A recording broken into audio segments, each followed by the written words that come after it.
नमस्कार, स्वागत है आपका आपके अपने चैनल उज्ज्वल जीके में और मैं हूँ सीमा शर्मा। आज हम रीड स्पेशल क्लास के अंतर्गत देखने वाले हैं भारत का स्वतंत्रता संघर्ष। सेकंड क्लास रहेगी हमारी 53 से लेकर 103 तक क्वेश्चंस देखेंगे। लगभग 700 अति महत्वपूर्ण प्रश्नोत्तर हम भारत के स्वतंत्रता संघर्ष के देखने वाले हैं। सेकंड क्लास के अंतर्गत हम 53 से लेकर 103 तक क्वेश्चंस देखेंगे।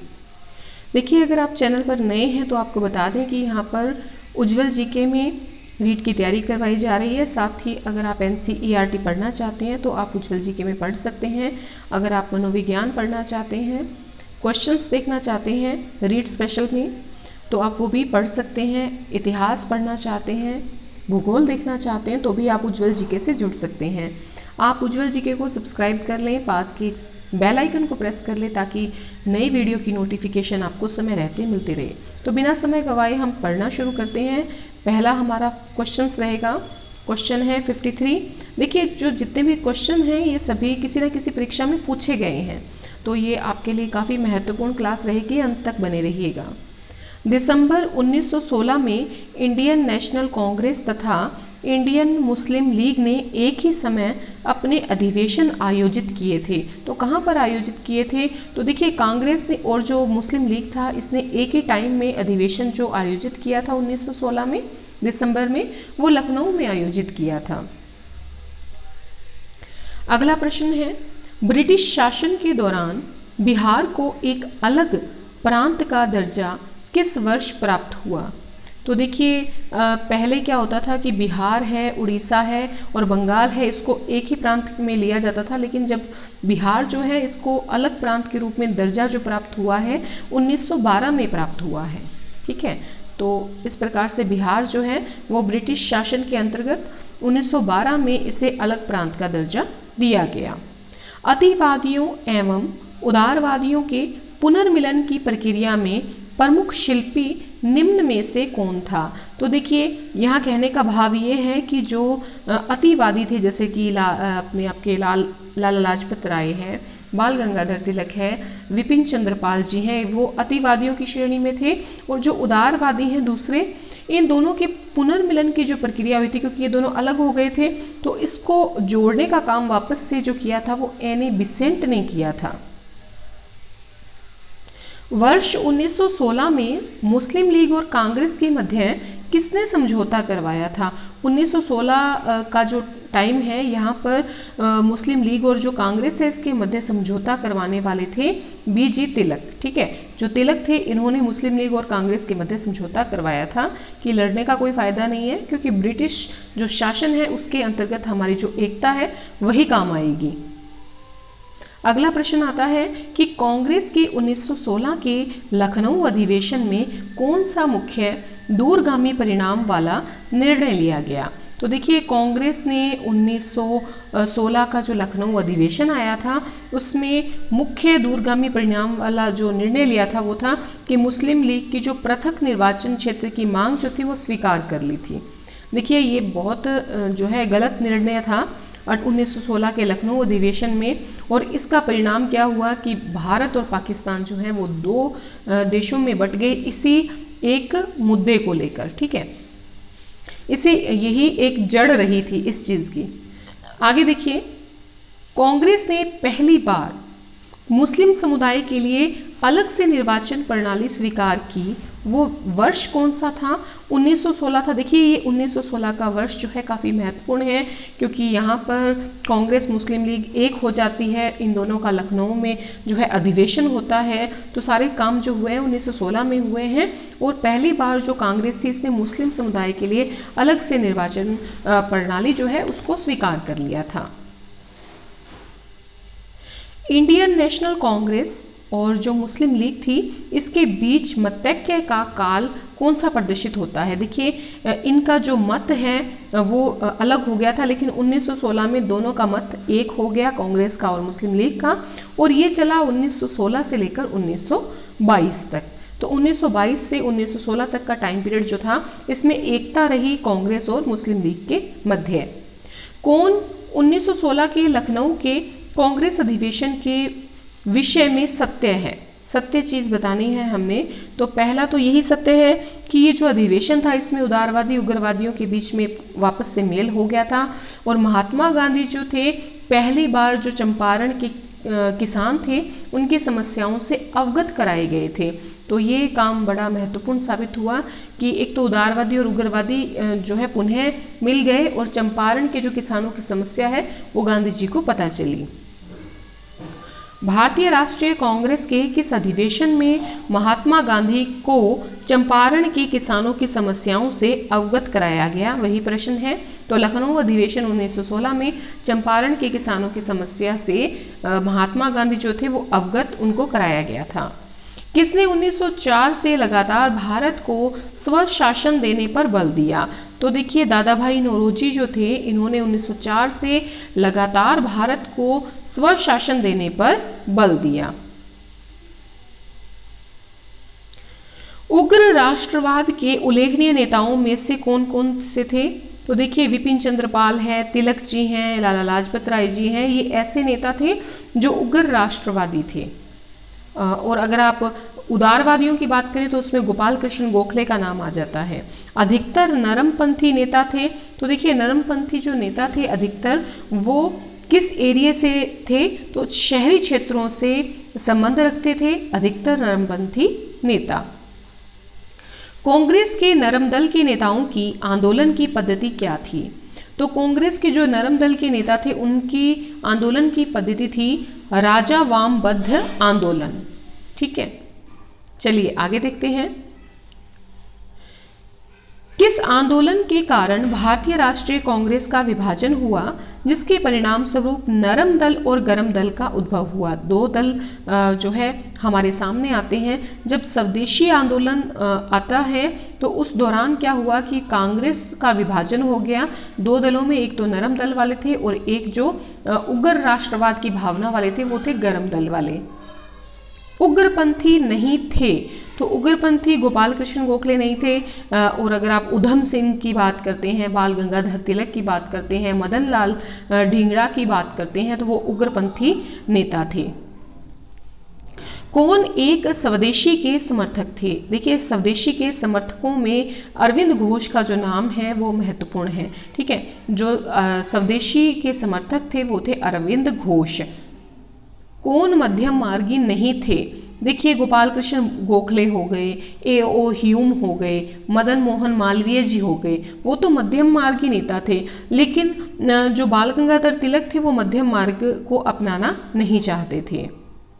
कौन मध्यम मार्गी थे? तो गोपाल कृष्ण गोखले, मदन मोहन मालवीय, A.O. ह्यूम, ये लोग जो थे ये मध्यम मार्गी नेताओं की श्रेणी में आते हैं। राष्ट्रीय आंदोलन में से किसको नरम दलीय के तौर पर नहीं जाना जाता है? तो बाल गंगाधर तिलक को नहीं जाना जाता। और अगर हम बात करें नरम दल के अंतर्गत कौन कौन से नेता आ जाते हैं तो गोपाल कृष्ण गोखले हैं, दादा भाई नौरोजी हैं, M.G. रानाडे हैं, वो लोग नरमपंथ जो है नरमपंथी की श्रेणी में आ जाते हैं। अगला प्रश्न है महाराष्ट्र में गणपति पर्व का श्री गणेश किसने किया था? गणपति पर्व का श्री गणेश करने वाले जो नेता थे वो थे B.G. तिलक। बाल गंगाधर तिलक को किसने अशांति का जनक कहा है? तो वैलेंटाइन शिरोल जो थे वो इनको कहते थे कि ये अशांति के जनक हैं, मतलब ये अशांति फैलाने वाले व्यक्ति हैं। बाल गंगाधर तिलक को सजा के पश्चात किसने दया वकालत की थी और कहा था कि संस्कृत के एक विद्वान के रूप में तिलक में मेरी दिलचस्पी है? ये बात किसने कही थी? तो मैक्स मूलर जो थे इनका कहना था कि B.J. तिलक जो है ये एक संस्कृत के विद्वान के रूप में काफ़ी जो है दिलचस्प हैं। 1908 में बाल गंगाधर तिलक को जेल हुई थी। ठीक है, कितने साल की हुई थी जेल? तो 6 साल की जेल हुई थी 1908 में बाल गंगाधर तिलक को। अच्छा, ये महत्वपूर्ण काफ़ी प्रश्न है। किसने महाराष्ट्र के गणपति उत्सव का ऐसा कायाकल्प किया कि वो एक राष्ट्रीय उत्सव हो गया और उसका स्वरूप राजनीतिक हो गया? तो जो आपके बाल गंगाधर तिलक थे इन्होंने गणपति उत्सव जो है इसको एक राजनीतिक रूप प्रदान करने में महत्वपूर्ण जो भूमिका है वो निभाई थी और राष्ट्रीय उत्सव इसको बना दिया था। किसने भारतीय राष्ट्रीय कांग्रेस पर प्रार्थना, याचना और विरोध राजनीति करने का आरोप लगाया। तो ऐसे व्यक्ति कौन थे? बाल गंगाधर तिलक जो थे, इन्होंने कहा था कि जो कांग्रेस है वो प्रार्थना करती है, याचना करती है और विरोध की राजनीति जो है वो करती है। तो ये आरोप लगाया था बाल गंगाधर तिलक ने, क्योंकि काफ़ी नेता ऐसे थे जो याचना में, प्रार्थना में बिलीव करते थे कि जो आपके अंग्रेज हैं, ब्रिटिश जो हैं आपके अधिकारी, वो मान जाएंगे हमारी बातों को आराम से। तो ऐसा जो है हुआ नहीं दरअसल। तो ये चीज़ जो है बाल गंगाधर तिलक ने जो है पहले ही महसूस कर ली थी। महात्मा गांधी ने वल्लभ भाई पटेल को सरदार की उपाधि उनकी बड़ी संगठन क्षमता के कारण किस आंदोलन में दी थी? तो देखिए, बारडोली सत्याग्रह जब हुआ था तो महात्मा गांधी जी जो हैं उन्होंने वल्लभ भाई पटेल को सरदार की उपाधि दी थी, क्योंकि सरदार जो होते हैं वो अपना उनकी संगठन क्षमता जो होती है वो सरदारों की काफ़ी अच्छी होती है। इसीलिए महात्मा गांधी ने जब बारडोली सत्याग्रह में अपनी महत्वपूर्ण भूमिका निभाई वल्लभ भाई पटेल ने, तो उनको सरदार की उपाधि से विभूषित किया था। कौन सा नेता कांग्रेस के गरम दल से संबंधित था? कांग्रेस के गरम दल से संबंधित थे अरविंद घोष। ठीक है, आप उनका नाम तो, तिलक का नाम तो आता ही है। अरविंद घोष जो थे वो भी गरम दल से संबंधित थे। कौन उग्र राष्ट्रवादी नेता नहीं था? अगर देखें तो जी.के. गोखले, ये काफ़ी जो है नरम व्यक्ति थे, नरम दल से जो है बिलोंग करते थे। तो उग्र राष्ट्रवादी नेता गोखले जी नहीं थे। ठीक है, और अगर आप बात करें, बार बार हम नाम लेते हैं तिलक जी का, पाल जी का, लाला लाजपत राय जी का, तो वो तो गर्मपंथ या उग्र राष्ट्रवादी नेता में आते हैं। भारतीय राष्ट्रीय आंदोलन गर्मपंथियों के प्रभाव अधीन आया। तो देखिए, कब गर्मपंथियों का प्रभाव जो है वो कांग्रेस में या भारतीय जो राष्ट्रीय आंदोलन आया था उसमें प्रभाव में आया? तो 1906 में जब विभाजन हो जाता है उस दौरान गर्मपंथियों का जो प्रभाव है वो काफ़ी आंदोलन के रूप में सामने आया ब्रिटिश सरकार के सामने। कौन भारतीय राष्ट्रीय कांग्रेस में उदारवादियों से जुड़ा नहीं था? देखिए, उदारवादी से जुड़ा नहीं था तो उदारवादी लाला लाजपत राय जी बिल्कुल नहीं थे। मेहता जी जो थे, फिरोज शाह मेहता, गोखले जी, नौरोजी, दादा भाई नौरोजी, ये लोग उदारवादियों की श्रेणी में आते हैं। भारतीय मुसलमान सामान्य रूप से उग्रवादी आंदोलन की ओर आकर्षित नहीं हुए। इसका प्रमुख कारण क्या था? जो इंडियन जो मुस्लिम थे वो सामान्य रूप से उग्रवादी आंदोलन की ओर आकर्षित क्यों नहीं हुए? उसका क्या कारण था? उसका कारण था कि उग्रवादियों की हिंदू अतीत का राग अलापने की जो नीति थी, ठीक है, भी हमारा जो अतीत है उसको देखने की नीति जो थी हिंदुओं की, उसकी वजह से मुसलमान जो थे वो उग्रवादियों की श्रेणी में नहीं आए। महात्मा गांधी के साथ निम्न मुसलमानों में से किसने बाल गंगाधर तिलक की अर्थी उठाई थी? जब उनकी मृत्यु हो गई थी तो अर्थी किसने उठाई थी? शौकत अली जो थे, काफ़ी अच्छे व्यक्ति थे महात्मा गांधी के साथ, जो शौकत अली जी थे उन्होंने बाल गंगाधर तिलक की अर्थी उठाई थी।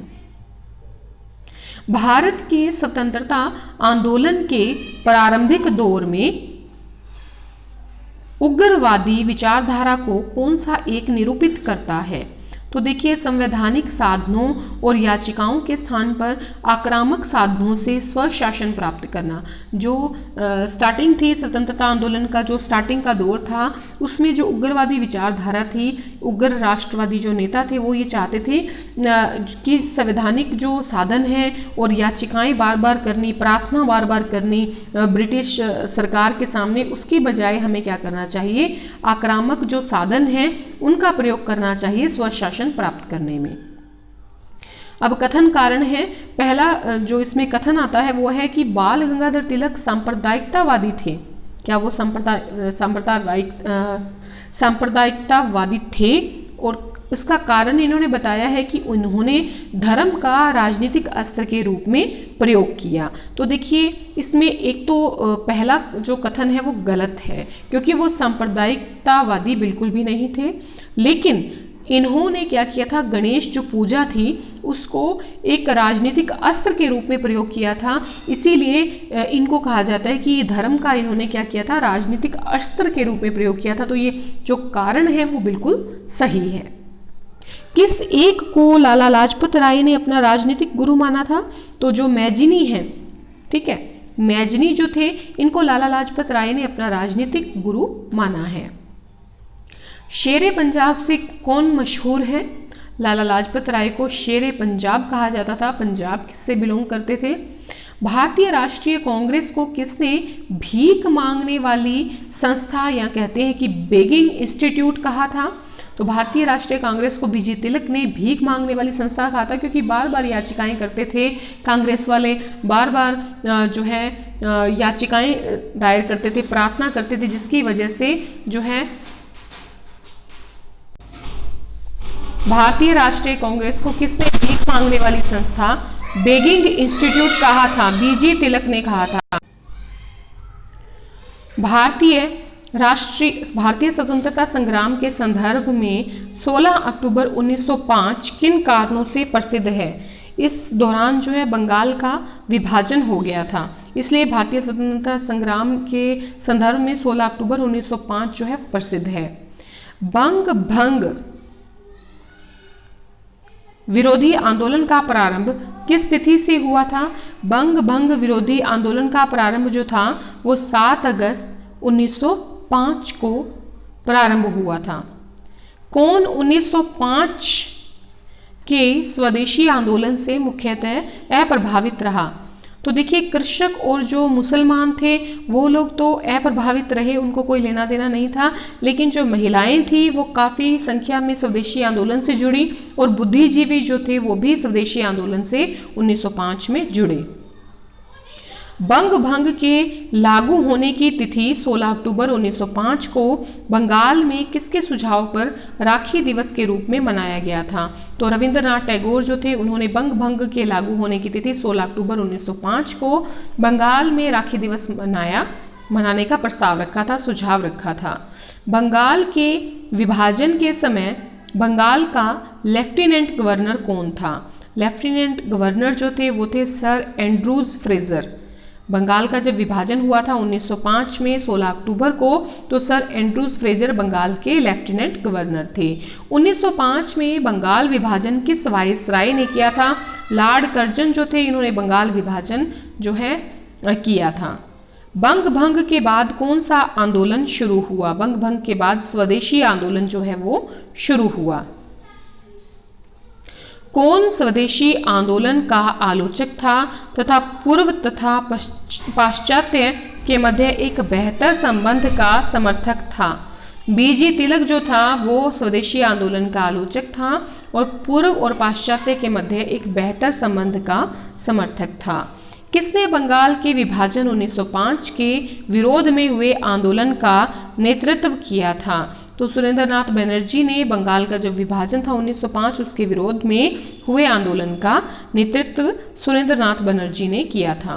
ब्रिटिश वस्तुओं के बहिष्कार को राष्ट्रीय नीति के रूप में कब अपनाया गया था? तो ब्रिटिश वस्तुओं के बहिष्कार को राष्ट्रीय नीति के रूप में 1905 में बंगाल विभाजन के दौरान अपनाया गया था। बंगाल में ब्रिटेन की वस्तुओं के बहिष्कार का सुझाव किसने दिया था? कृष्ण कुमार मित्र जो थे इन्होंने बंगाल में ब्रिटेन की वस्तुओं के बहिष्कार का सुझाव दिया था।